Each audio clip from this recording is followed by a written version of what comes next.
Ah yes, my favorite flavor of CINDERBRICK, the one that has a big fuck you gun on top. The binted boat of the Adepts Mechanicus is our only real traditional tank that doubles as a transport with some easy tweaks in the modeling. There's not much in the sense of history with these things, more so just being ancient tech that is utilized by our Martian boys. I did find, however, that the little hoverboat design is functional though, as its little floaty skirt is filled with pressured atomized gas that creates a pseudo smoke screen for these things, keeping up with that shroud aesthetic that Admech are cloaked under.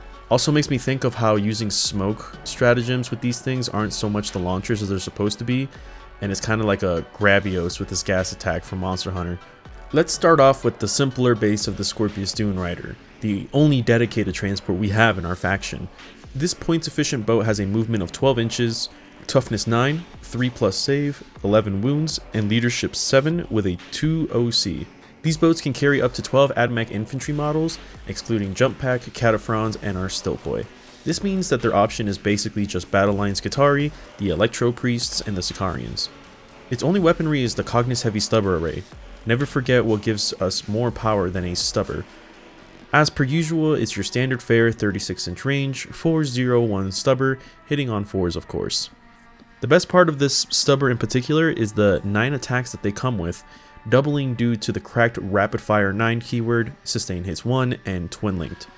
The amount of chaff clear this gun has is kind of hilarious, and with some battle line inside, also gets to benefit from the AP Conqueror buff they are provided when they hop out, making a lot of -1 AP fire around that area of the board. While those are the only guns they have on the model, the Dunerider also comes with firing deck 2, allowing your special weapon Skitarii to shoot outside the boat with their arc rifles and plasma guns. The transboat also comes with 2 abilities, the standard broad spectrum data tether that allows you to refund your CP after targeting it with a stratagem on a 5+, and the fire support ability. This is the most notable aspect of the Dunerider, as it's a transport that can get continuous use if used correctly, and not some rhino that just drops stuff off and then sits on a point. The fire support ability allows an enemy unit that the Dunerider has shot to be effectively marked, and any model that disembarks from the transport that turn can reroll ranged wounds against the marked target. This is the basis for a lot of combos in Admech, all being some sort of chaff to mid-infantry clear combo. The most notable here is the Vanguard with a Marshal on a boat. This allows your Skitarii to reroll their hit rolls from the Marshal, wound rolls from the fire support, and bank off their 21 anti-infantry 3 shots with -1 AP along the stubbers prior to them.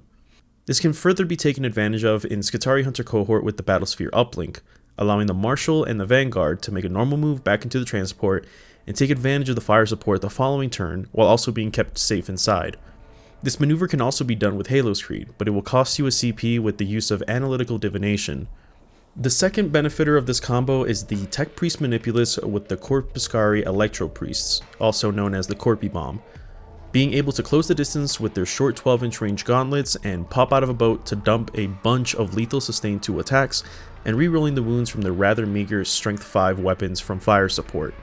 This can also put them into charge range to further take advantage of such a loaded keyword datasheet. It's worth noting that the fire support ability specifically calls out range attacks, and thus why things like rerolling wounds on dev blades from Rusties don't exist. However, the Fulgurite Priests do like a transport, so they aren't shot off the board and can connect a little bit more reliably. Second is the Skorpius Disintegrator, being quite the backbone for our heavier damage output. At 165 points, this thing is extremely points efficient, considering that while its accuracy can be wanting, its potential damage output can be absolutely brutal.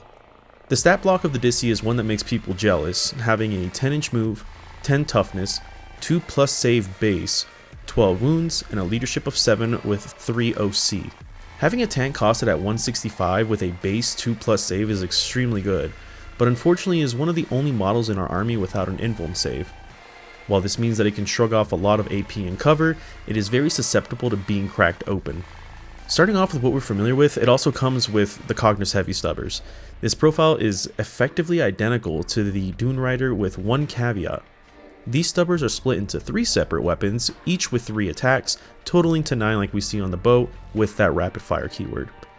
However, due to them being separate weapons, they can be split fired if you choose. They do lose twin linked however, and are just little extra guns to clear chaff nearby. The next weapon is my favorite, the Disruptor Missile Launcher. With a range of 36 inches, 3 attacks, hitting on 4s, strength 9, AP -2, and D6 damage. This gun may seem a bit underwhelming despite it being a secondary gun. However, having twin link makes it far more reliable to wound, and effectively serves as a mini backup las cannon. This of course benefits from both sides of the Doctrinas, as hitting on 2 to 3 ballistic skill with twin linked is just as great as getting to push these with a -3 AP against targets without invuln and conquer. The next weapon are choices that you get to make based on the loadout of the Skorpius, including the Belleros energy cannon and the Ferromite cannon. Before we get into those proper, I'd quickly like to go over the ability Blistering Salvos, which just gives the Disi a special weapon property based on which weapon it's equipped with. For the Belleros cannon, it's a 36-inch range indirect blast weapon with 2d6 attacks, hitting on 4s, strength 7, AP -2, and 1 damage. These weapons were really effective back when Index Eldar was running around and can still be utilized against similar low save 1 wound infantry. However, as the changes to the indirect keyword got more and more punishing, the Belleros saw itself fall into obscurity. This gun can still be effective shooting in line of sight infantry rather than indirect, and the Blistering Salvos rule gives it a +1 hit against infantry, allowing it to hit on 3s on the move, when in Conquer, or 2s in Protector. While the Blistering Salvo rule isn't effective anymore into direct fire since you can only hit on 4s, the Belleros has seen new interest with Kolth's new Oath ability, giving full rerolls to indirect fire while still shooting on 3s into line of sight targets. While all that I mentioned seems pretty great, it's a bit feels bad when you are taking one of the Admech's best anti-tank options just to kill unit that our army already excels at killing with aforementioned Stubbers, Skitarii, and Sicarian bodies. Because of this, it's often seen as a nicety rather than an effective loadout like the Ferromite cannon. This gun has a 48-inch range, hitting on 4's base, strength 12, AP -3, and D6 +1 damage. The Blistering Salvos rule gives this gun a +1 to hit against monsters and vehicles, and thus fills the role of killing big scary units that a sizable portion of our army lacks. Combining this weapon with the Disruptor Missile Launcher effectively makes it a hardy platform of 3 las cannons, 3 mini ones, with a defensive stubber array that helps clear chaff trying to get too close to comfort. The rule of Blistering Salvos, as mentioned before, allows it to shoot on 2s against its favorite target while moving, or push the Ferromite cannon to -4 AP, which can flat out deny saves against some armored targets. All these reasons combined make it an important aspect to lists, and specifically to detachments like Cohort Cybernetica. It's important to note that the extra range of the Ferromite cannon means that it can potentially be out of range of the Disruptor Missile Launcher at times, and it's generally better to be getting the full output if possible. Just to quickly touch on some good stratagems that can also benefit the data tether refund, smoke is always going to be a great use to your vehicles, especially a tank with a 2+ base save. Eradication protocols and Halo Screed can help reroll your wound rolls of 1 on the Ferromites and Stubbers that don't have twin linked like Disruptor missiles, and can just get the hit reroll part by aiming at Kolth's target with his new Oath ability, being able to keep the Halo keywords where you need them. The more juiced version of this, however, is in the Cohort Cybernetica with Machine Spirit Resurgent. While it can be a bit tricky to utilize, having a Skorpius below half strength and being able to use the full stratagem usage will make this probably the most cost efficient tank in the game, getting full hit rerolls and wound rerolls with some of our most lethal weaponry, only having to make sure that your damage rolls aren't trash. I probably don't have to tell you why you should try to run these. I think with their price to power ratio, they are basically auto include, the Disi more so than the transport, but both absolutely have their place. To save you a quick buck as well, when putting these guys together, you can leave the ramp off of the front railing and just glue the top separate from the chassis, and you can make it an interchangeable unit, and that'll help with the loan payments for playing this army, like I've shown you with my own Skorpi here. That said, thank you for watching this video. If you enjoyed it and it helped you in your Admech journey, please consider giving a like and a subscribe, as well as checking on the Patreon to be submitted into monthly giveaways.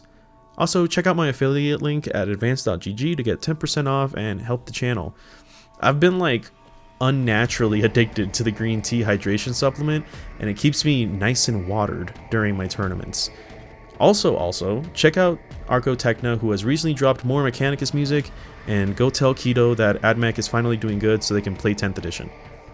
That's all for now, until next time. A huge thank you to the patrons in the Engine Seer tier, and a special thank you to the Fabricator tier with Siglosson Jr., Makito, Dr. Jones, Sekartor, 3x01, Rock'em Sock'em Robots, 74th Inquisitional Task Force, Megalio, Rising Grace, Dr. Doggerino, Lead, Exotic Spoon, and Valencare. Thank you very much.